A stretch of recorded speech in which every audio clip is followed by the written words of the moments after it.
Well, God bless you. It's always a joy to come into your homes. And if you're ever in our area, please stop by and be a part of one of our services. I promise you, we'll make you feel right at home. But thanks so much for tuning in, and thank you again for coming out today.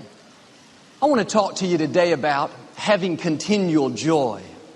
We all face difficulties in life, challenges at work, people that are hard to get along with. There's stress, traffic, disappointments.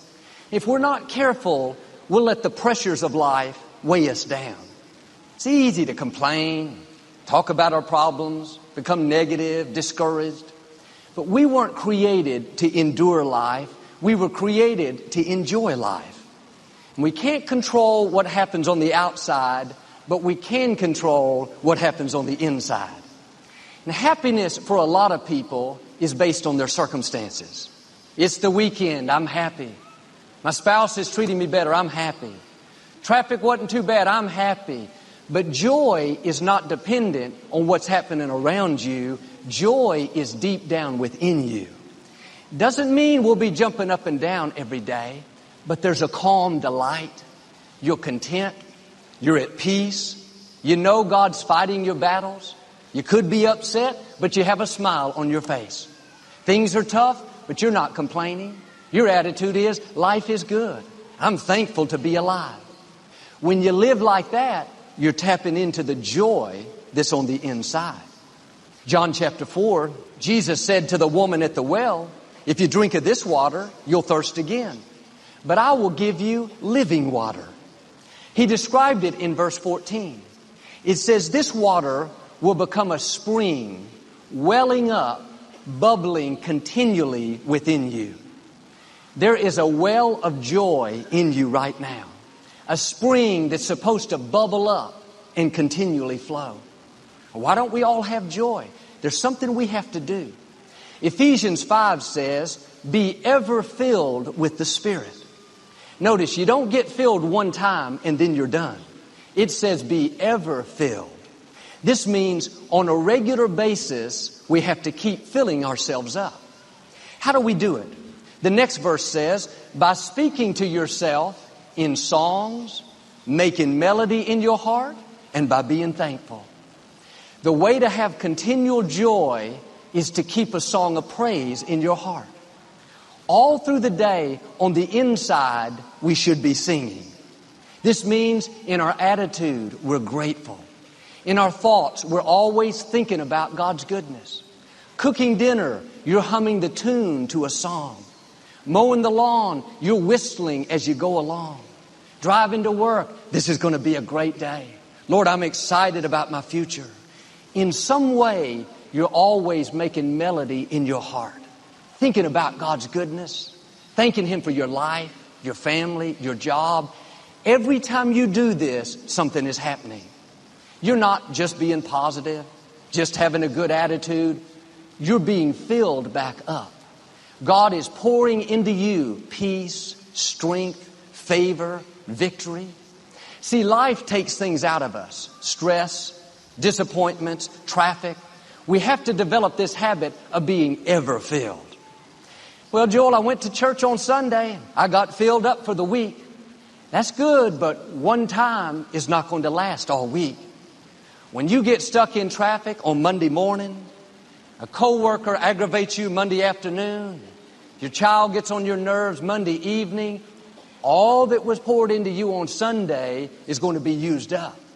If you're not making melody in your heart throughout the day, keeping this song of praise on the inside, then the pressures of life are going to push you down, steal your joy.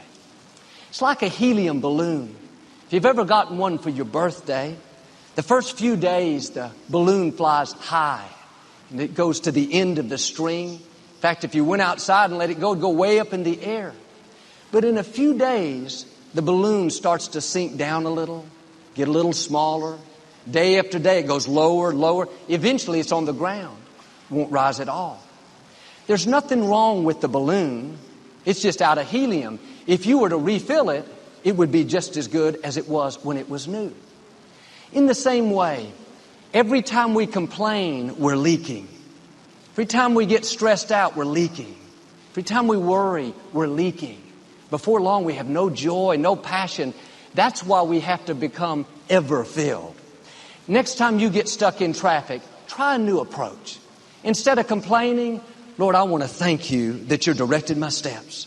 I believe I'm at the right place at the right time. Instead of leaking, you just got filled back up. You got stronger. Maybe your child is causing you trouble. Instead of worrying, thinking about how it's never going to work out, all through the day, Lord, thank you. As for me and my house, we will serve the Lord.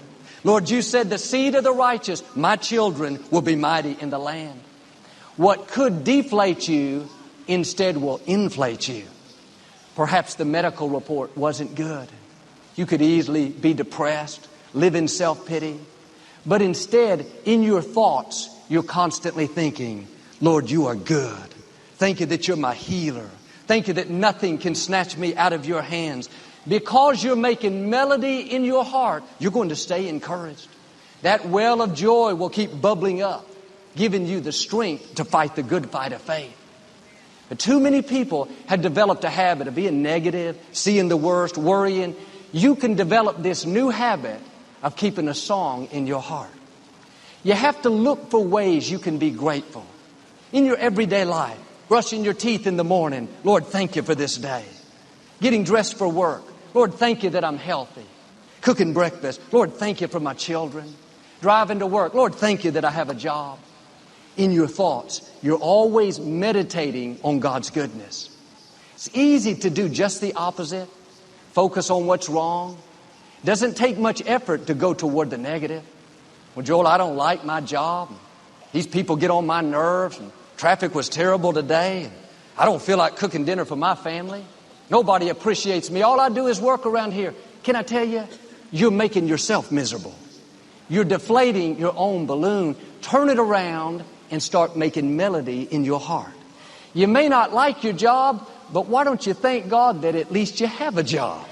If you'll be grateful where you are, God will get you to where you're supposed to be. You may have some big obstacles, people, circumstances coming against you, but you don't have to live upset and worried. You can thank God that He's fighting your battles. Thank Him that He's making your crooked places straight. You can go through the day with expectancy, saying, I don't see a way, but God, I know you have a way. You've done it for me in the past. I know you'll do it for me again.